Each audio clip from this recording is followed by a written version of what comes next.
నమస్తే అండి. మనం ఎప్పుడు శనగపిండి పకోడాని చేస్తూ ఉంటాము. శనగపిండి ఎప్పుడైతే మనకు తక్కువ వస్తుందో అప్పుడు మనము రైస్ ఫ్లోర్ అనేది మనం యాడ్ చేసుకోవచ్చండి. దోశలు వేస్తాం కదండి, ఆ పిండిని మనం యూస్ చేసుకోవచ్చండి. So combination of these two అంటే ఈ రెండింటిని కలిపితే పకోడీ చాలా బాగుంటుందండి. ఇప్పుడు మనం ఆ పకోడీ ఎలా ఉంటుందనేది మనం చూస్తాము. ఫస్ట్ రైస్ శనగపిండి అండి, అందులో కొంచెం మీకు ఎంత సరిపడితే అంత రైస్ పిండి వాడుకుంటామండి. సో అందులోకి అడిషనల్గా మనము ఆనియన్ అండి ఇస్తున్నాము.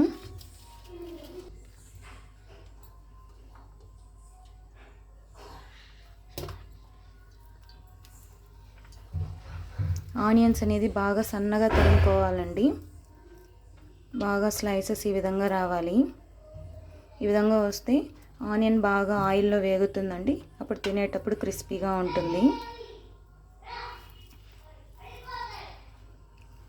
అందులోనే కారంకి పచ్చిమిర్చి అండి, మీకు ఎంత కారం కావాలో అంత పచ్చిమిర్చి యూస్ చేసుకోవచ్చండి.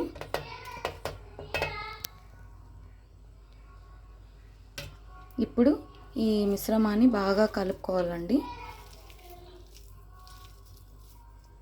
ఈ మిశ్రమాన్ని బాగా ఈ విధంగా కలుపుకోవాలండి. కొంచెం కొంచెంగా నీళ్ళు కొంచెం నూనె యాడ్ చేసుకొని ఈ విధంగా వచ్చే విధంగా కలుపుకోవాలి.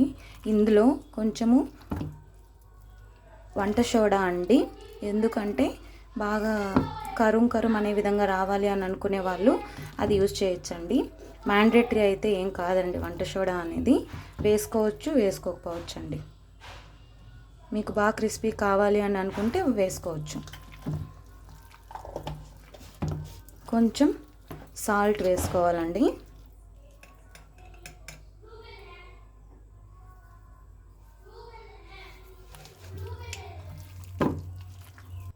సో బాగా కలుపుకున్నామండి. ఇందులోకి కొత్తిమీర యూస్ చేసుకోవాలండి. సో చిన్నపిల్లలు ఎలాగో ఉత్తది ఎలాగో తినరు, సో ఇందులో అన్న వేస్తే ఆయిల్లో బాగా ఫ్రై అవుతుంది. సో అలాగైనా తింటారండి. కొంచెం కర్రీ లీఫ్ అండి. కర్రీ లీఫ్ తినడం వల్ల చాలా అడ్వాంటేజెస్ ఉన్నాయి.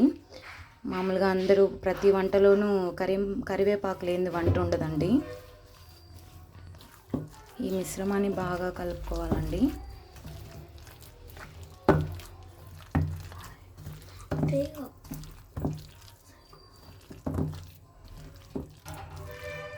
బాగా కలుపుకున్న ఈ మిశ్రమాన్ని ఆయిల్లోకి వేయాలండి, కొంచెం కొంచెంగా.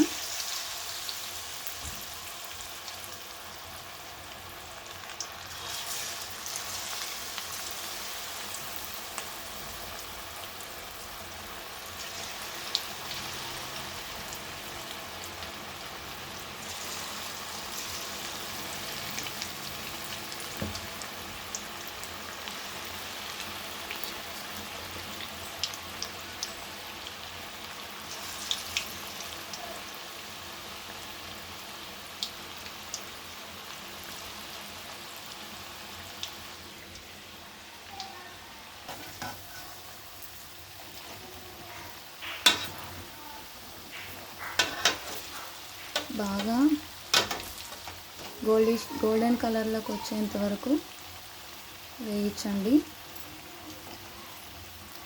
గోల్డెన్ కలర్లోకి వచ్చిన తర్వాత పైకి తీసేసి టేస్ట్ చేయవచ్చు. వేడి వేడి పకోడీ రెడీ అండి.